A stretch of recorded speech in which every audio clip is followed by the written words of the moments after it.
Hello everybody, welcome back to the channel, and today we're going to be taking a look at a standard deck profile for Azorius Soldiers. It is a deck I'm actually playing, and the deck that I have kind of finally gotten a chance to put together in real life. I have been having a lot of fun playing with it in the short amount of time I've been able to do so. I do think the deck as a whole got significantly stronger as a result of the changes to Standard, with Rakdos getting hit, so I'm kind of excited to be able to play this against some more competition and see how it shakes up in the meta.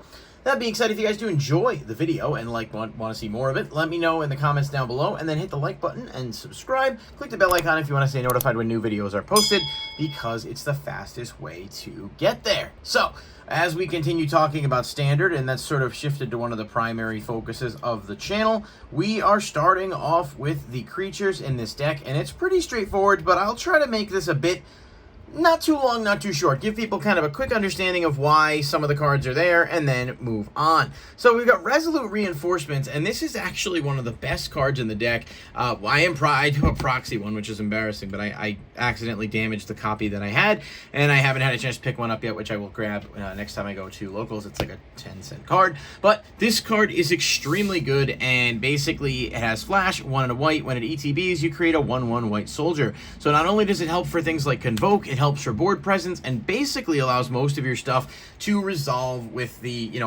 appropriate triggers that you're looking to pull off. Now, I've got 2 copies of Coppercoat Vanguard, and I apologize because I think the lighting on this is not amazing in terms of allowing you guys to see what's on the table. But Coppercoat Vanguard is a 1 and a white that says each other human you control gets +1/+0 and has Ward 1.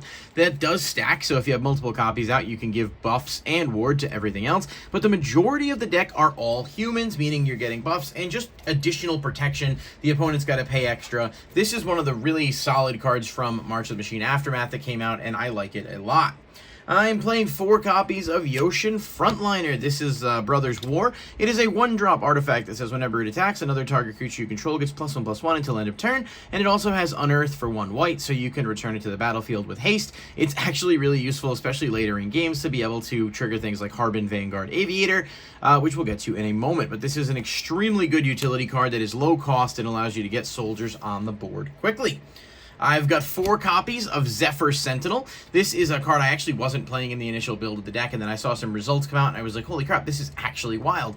Zephyr Sentinel is 1 and a blue, and it has flash and flying, and when it ETBs, you can return up to 1 other target creature to the owner's hand that you control. If it's a soldier, it gets a +1/+1 counter. So not only does this combo exceptionally well with Resolute Reinforcements to give you the ability to, pop it back out and then get another thing from it, it's just a really good flyer that can be... You can play around this very, very effectively, and again, it is a human, so it does combo with Coppercoat. It's just overall a really good card for the deck.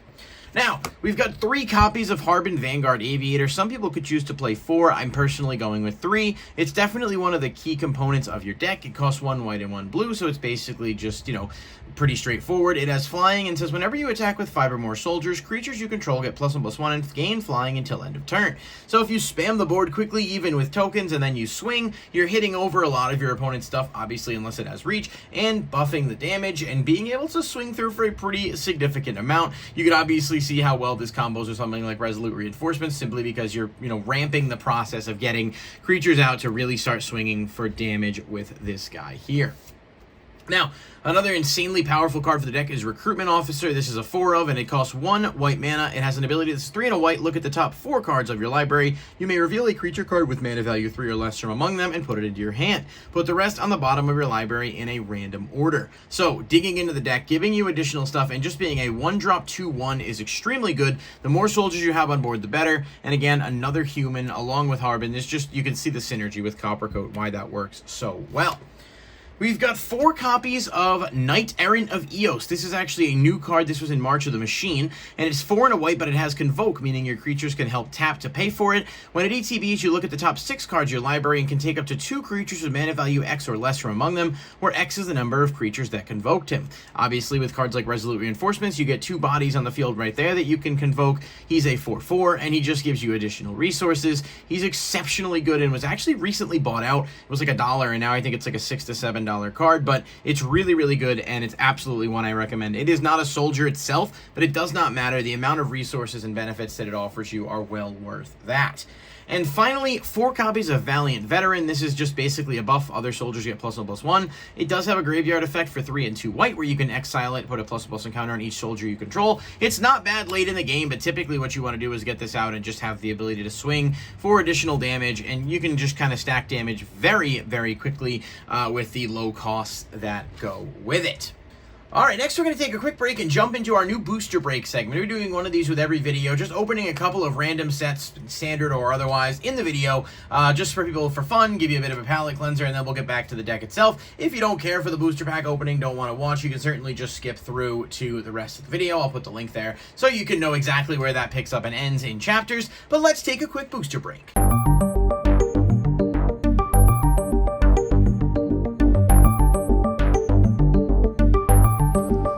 Alright, in today's booster break, we're going to open up 3 packs of standard legal sets. So we've got a pack of Kamigawa, we've got a pack of March of the Machine Aftermath Epilogue, and a pack of Phyrexia All Will Be One. I'll try to switch these up as much as I can during the videos as we go forward, but let's hope we can get some pretty good pulls from this, and after the opening, we'll jump right back to the video. Now, Kamigawa is easily one of the best standard legal sets, in my opinion, in terms of pulls and cool things you can get. Obviously, the legendary lands are quite good, but there's also some really good planeswalkers and just generically decent cards. So let's see if we can get one of them. Starting off with Ninja's Kunai, Wanderer's Intervention, Unstoppable Ogre, Clawing Torment. I believe there's a couple good commons and uncommons in this set as well.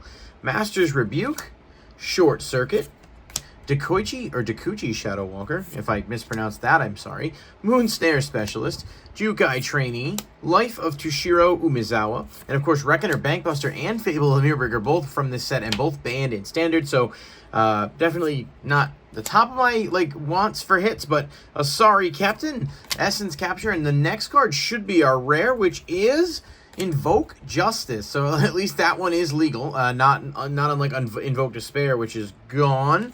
And then we've just got a Swamp and a Construct token. Invoke Justice is actually a decent card in Standard. Not amazing, but not terrible either. Alright, March of the Machine Aftermath Epilogue boosters. These are very small. I don't love the product as a whole, despite the fact that there are a couple of decent hits in it. But there's only 5 cards. They remind me of Yu-Gi-Oh's Duelist packs. So very off-center on this. Alright, Goldforge Stoptrix, Undercity Upheaval. They definitely have a bit of a weird feel. Open the Way as a rare. This is a decent card. I mean, it's land ramp, but the fact that you can get any lands with it is pretty good. And then a foil Tazri Stalwart Survivor. Not bad. And a Death Rattle Oni. So those are the 5 cards in that pack. This is a decent card. It's kind of not great in Standard, but still a foil rare out of that pack is nothing to scoff at. Alright, Phyrexia All Will Be One. Oh, let's see what we can do with this one. Nothing crazy off the top of my head on this that I could think of. I'm fairly certain, though, that the rare is in the front. So we're going to move them to the back and hope for the best. We've got Resistant Skywarden, Experimental Augury, Furnace Skullbomb, Orthodoxy Enforcer, Pestilent Siphoner, Charge of the Might, pretty good, Aspirant's Ascent, Ruthless Predation, Sky Scythe Engulfer, Free from Flesh, Anoint with Affliction. So here's our token, which means our foil or rare should be next. Let's take a peek. I know we get a land. And then it is Rhea Ivor, Bane of Bladehold. I swear, I have pulled this card so many times. And then Cinder/Slash Ravager is that, along with Transplant Theorist. So nothing crazy in terms of value here, but at least we got the 2 rares in one pack, and I do think Open the Way is decent for future. Let's jump back into the video. Alright, welcome back to the video, and that was either good or bad, I'm not sure. I recorded a lot of booster break videos all at once, so I don't know what's going to be put where, but hopefully you guys enjoyed it if you did. If you skipped it and you didn't watch it, that's fine too. It's just meant to be something kind of fun. So, yeah, we're going to jump back into the actual deck profile, and it's pretty straightforward. We've got 3 copies of Make Disappear. This is a really good, I think this is probably the best counterspell in Standard right now. It's 1 and a blue, and it just says counter target spell unless its controller pays 2, but it has Casualty 1, so you can sack like one of your soldier tokens to copy it, just basically almost ensuring your opponent's not going to have enough mana to really pay to counter it. I mean, at some point, especially against, bigger mana cost cards, the opponent's just not going to have the resources. And then I'm playing 1 copy of Protect the Negotiators. This has Kicker 1, it costs 1 and a blue, and it says, if this spell is kicked, create a 1/1 white soldier creature token. token, and then counter target spell unless its controller pays 1 for each creature you control. It's not really as good as Make Disappear, but it is still nice to have the option to make those extra bodies on board and just have a different, a different but relatively similar approach with those. Now, my land base is going to be a little bit different than what I think the ideal land base would be. I am missing Deserted Beach, and I'll put a copy of the card up on the screen there. I'm supposed to play 2 copies of that. I'm just missing it. I will be putting it in when I do and probably just replacing basic lands, but for the meantime with what's here, we've got 2 standard plains and 3 islands. Again, I would probably cut an island and a plain, or I don't know exactly how I'd break those ratios down, but definitely would be playing Deserted Beach in there one way or another. I think a lot of the special lands for this are really, really good. 3 copies of Seachrome Coast, basically ETBs untapped unless you have 2 or fewer, so early game, extremely good to see. We've got 4 copies of Secluded Courtyard. It's just a free tap for any, color to cast a creature spell of the type you declare. The whole deck is pretty much soldiers for the most part, so, and even if not, you could declare human, I believe. So, yeah, it's pretty good on that regard, and it's just, basically additional, you have more flexibility with your lands.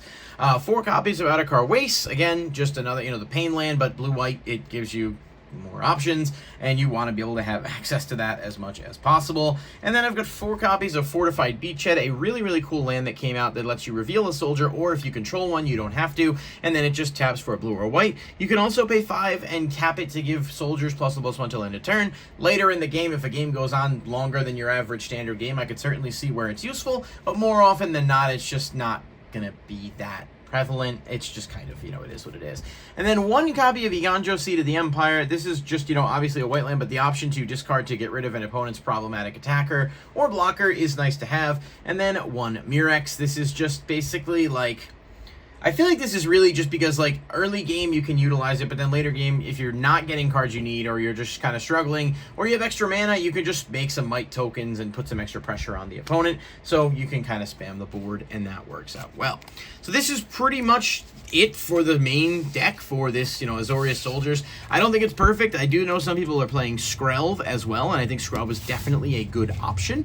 Just personally elected to go Coppercoat Vanguard instead with my build. I have only been able to playtest with it a short amount, so once I have a bit more results to look at and talk about, I'll do a follow-up video. But if you guys did enjoy the video, please hit the like button and subscribe. Let me know in the comments down below what you think of this deck for Standard and whether or not you want to see more deck profiles. I'll catch you in the next video. Peace.